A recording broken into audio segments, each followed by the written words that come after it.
আসসালামু আলাইকুম। গরুর মাংস কম বেশি আমাদের সবারই খুব পছন্দের একটি খাবার।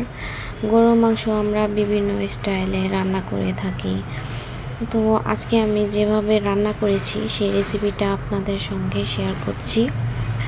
আমি প্রথমে একটু হাঁড়িতে তেল দিয়ে দিচ্ছি, তারপরে দিয়েছি লবঙ্গ 3-4টি, আর 2টা তেজপাতা, আর পেঁয়াজ 6-7টা কুচি করে। তারপরে আমি এটাকে ভেজে নিচ্ছি, সাথে দিয়ে দিচ্ছি একটু আদা রসুন বাটা আর জিরে বাটা। এখন আমি এটাকে একটু ভালো করে ভাজা ভাজা করে নিব, এতে করে আদা রসুনের যে একটা গন্ধ সেটা আসবে না। আর তারপরে দিয়ে দিচ্ছি একটু পানি মশলা কষানোর জন্য।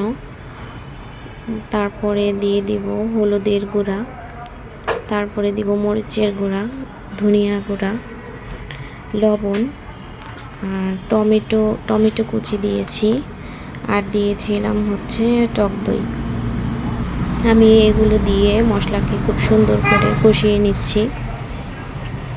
যত মাংসের মশলাটা যত বেশি কষানো হবে তত বেশি মজা লাগবে। কষানো হয়ে গেলে তেল উঠে আসলে তারপরে আমি দিয়ে দিব গরুর মাংস। আর টক দই দিলে মাংসটা খুব দ্রুত গলে যায়, আর খুব মজাও লাগে খেতে, ফ্লেভারটা ভালো আসে। আর দিয়ে দিচ্ছি গোটা রসুন। আমি রসুনটাকে ছেঁচে দিইনি, যেহেতু গরুর মাংস একটু সময় লাগে রান্না করতে, তো রসুন এমনিতেই গলে যাবে।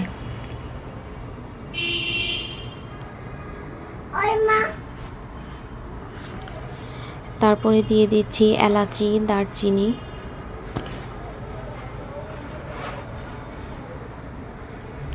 এখন আমি সুন্দর করে এগুলোকে রান্না করব অনেকক্ষণ সময় ধরে।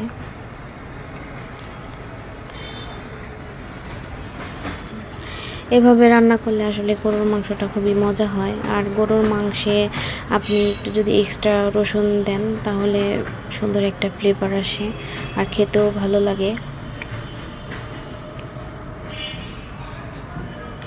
এখন আমি খুব সুন্দর করে উপর নিচ করে এটা নেড়ে দিচ্ছি, এতে করে মাংসের সঙ্গে মশলাটা মিশে যাবে। তারপর আমি ঢেকে দিব কিছুক্ষণের জন্য। এখন মাংস থেকে পানি বের হয়ে এসেছে, এরপরে এই পানি দিয়ে আমি অনেকক্ষণ সময় নিয়ে আমি রান্না করব।